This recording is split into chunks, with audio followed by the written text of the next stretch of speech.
Сейчас мне скажут тоже, Сталик нашел кого удивлять креветками. Ну, во-первых, креветки хорошие.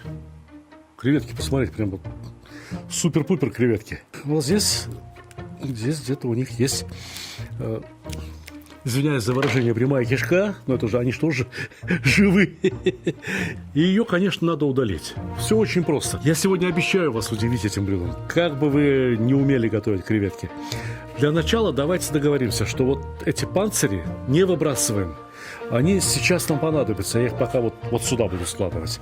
А креветочки чистенькие, без кишков, на тарелочку.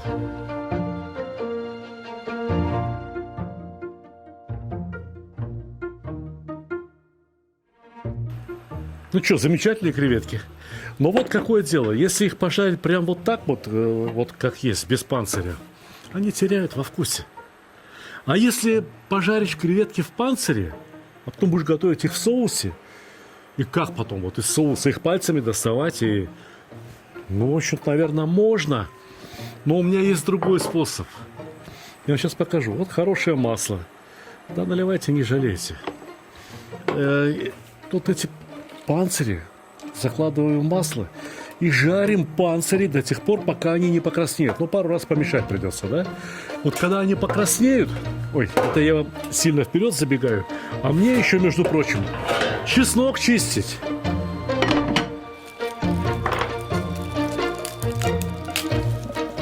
Трех зубчиков чеснока вполне достаточно. Вы все знаете, Господи Боже мой, кого я учу? Грамотно образованные люди. Многие приходят меня поучить. Ладно, ничего, зубчики крупные, 3 штуки. Наверное, 1, либо чуть-чуть еще пойдут сюда на креветки для маринада, чтобы подмариновать креветок. Это на потом. Лайм. Кефир лайм. Видите на нем сколько извилин? Вот на мозгах бы всем столько извилин, как на этом кефир лайме. И аромат у него очень хороший, прямо замечательный аромат. Цедру от кефир лайма я советую не разбрасываться ей. Это очень ценная специя, очень ценная приправа. А немного сока из кефир лайма, немного, совсем чуть-чуть, несколько капель буквально. Вот сюда, на креветки.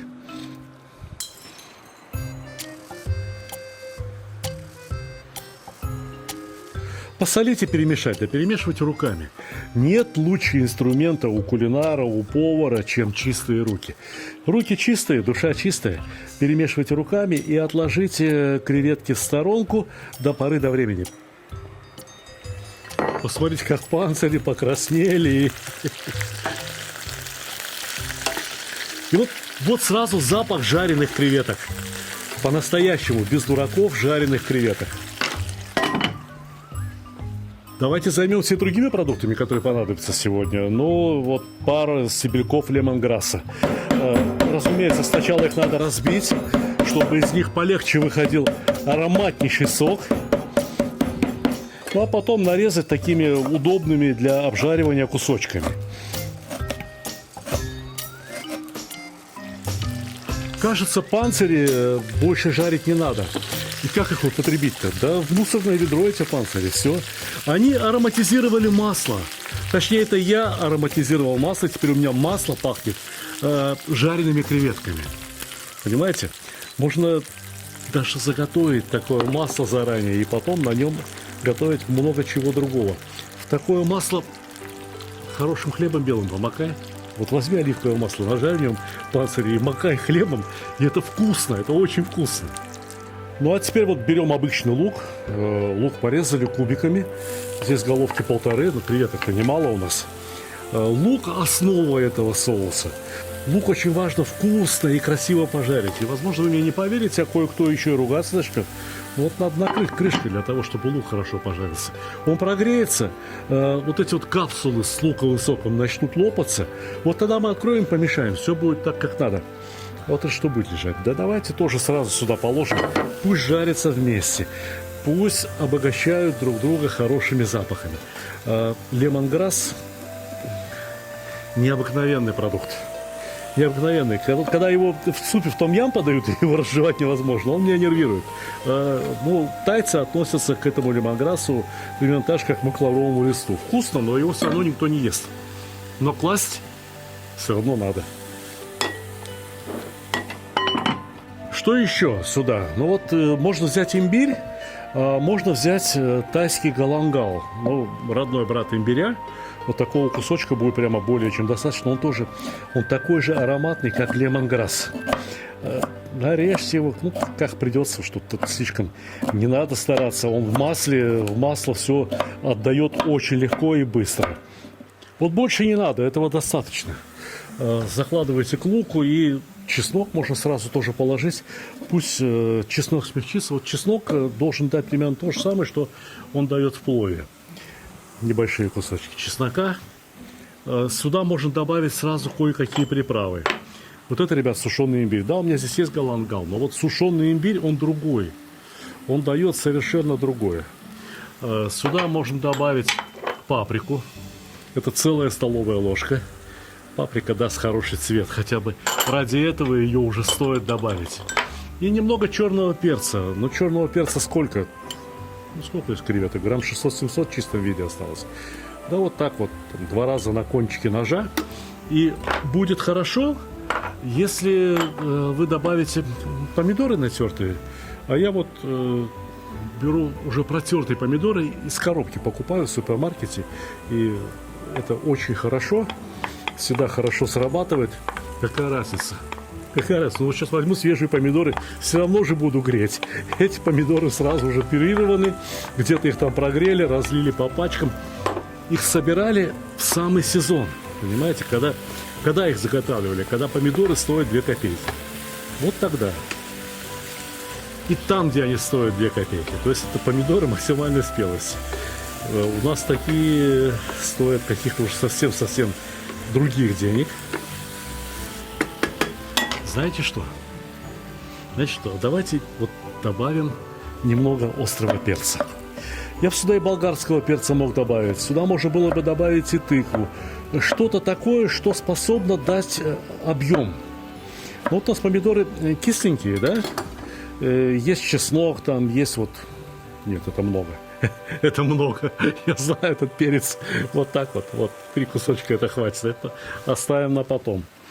Знаете вот это что? Вот можно взять куриный бульон, но в прошлый раз мы готовили рыбу семгу. И для того, чтобы приготовить рыбу семгу, мы отваривали в смеси масла и воды вот этот самый галангал и вот этот самый лемонграсс. Чем это хуже куриного бульона? Да это только лучше. Зато пригорать не будет.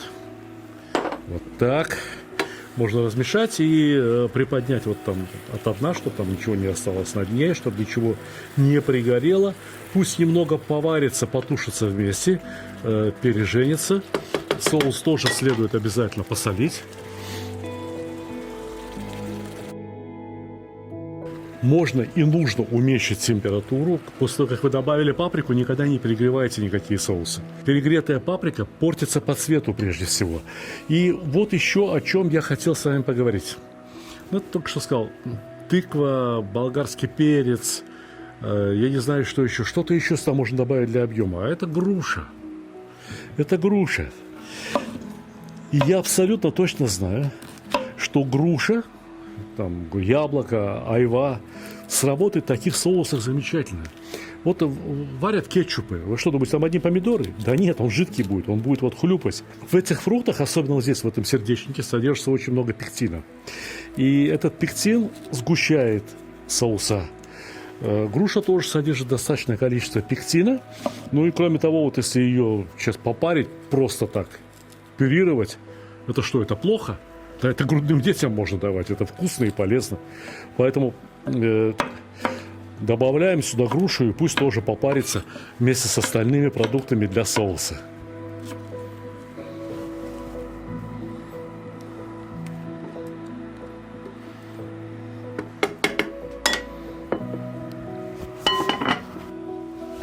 Блендер.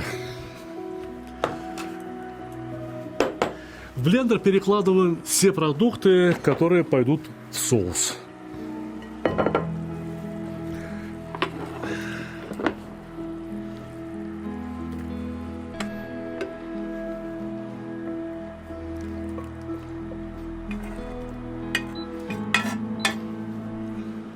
На сковородку добавляем еще немного масла и опускаем креветки.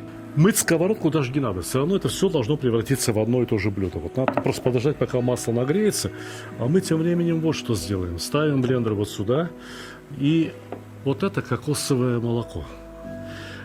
Знаете, в металлических банках оно мне нравится немного больше.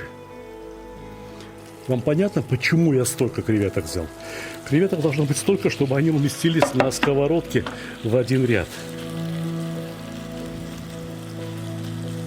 Чем дольше вы будете жарить креветки, тем более резиновыми они получатся. И вот если вы накроете крышкой сковородочку, тепло будет распределяться более равномерно. Креветочки переворачивать пора. Понимаете, пока они сырые, они вот как бы полупрозрачные. И как только они побелели, как только они слегка покраснели, и как только они стали чуть более упругими, можно считать, что они готовы, и следует заливать соус. Сейчас соус еще пару раз, и достаточно. Еще и потому не надо пережаривать эти креветки, что им же сейчас еще вместе с соусом надо поготовиться. И соус получается, смотрите какой. Тут же помидоры были, тут лук был. А соус вот какой, прямо солнечный. Покипит пару минут, и за эти пару минут я бы вам советовал добавить в этот соус еще кое-что. Вот, например, кинза будет очень уместно. Точно так же уместен будет базилик. Только вот с базиликом не переборщите. Ну, веточки, пусть вялая, какая разница, сейчас нагреется, будет хорошая. Одной веточки более чем достаточно. Ну и, наконец, кафир-лайм. Терочка и натереть вот эту зеленую цедру. Ее немного, но она вообще, знаете, как одеколон работает. Совсем немного достаточно для того, чтобы превратить любое блюдо в шедевр восточной кухни.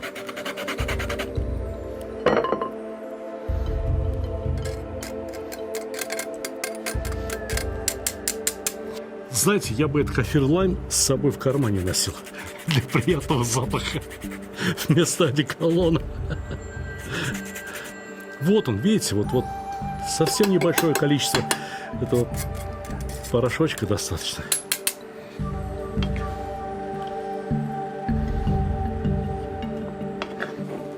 Ну и в соусе. И в соусе тоже этим креветкам долго готовиться ни в коем случае нельзя.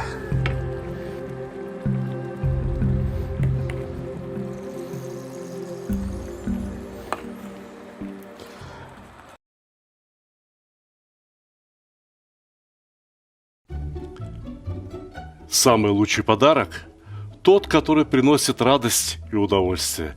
Особенно если речь идет о мужских удовольствиях.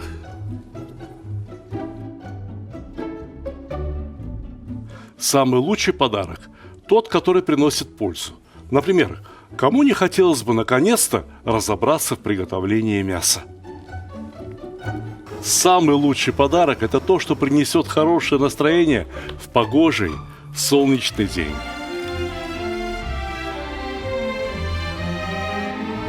Самый лучший подарок – тот, что способен научить чему-то полезному и вкусному.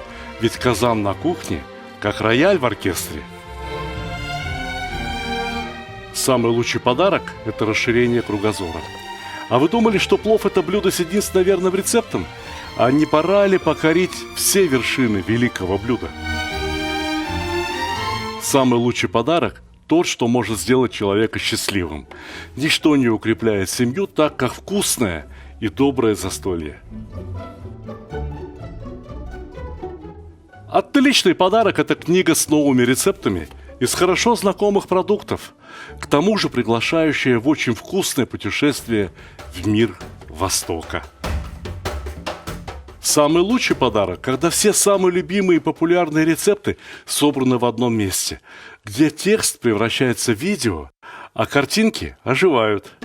Полюбуйтесь, какой красавчик.